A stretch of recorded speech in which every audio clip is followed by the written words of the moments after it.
baktığınız zaman bu yaşananlara, işte uygun olmayan hava şartlarında, yoğun sis altında, işte 44 senelik bir helikopterin havalandığı ve pilotların çok zor bir rota diye tabir ettiği bir yolda, bir rotada bu yolculuğun gerçekleştiği görülüyor ve önemli isimlerini de aynı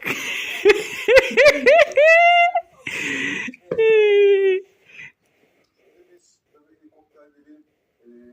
gerek hava koşullarından, gerek arazi koşullarından son derece güçlü bir şekilde etkilendiğini biliyoruz.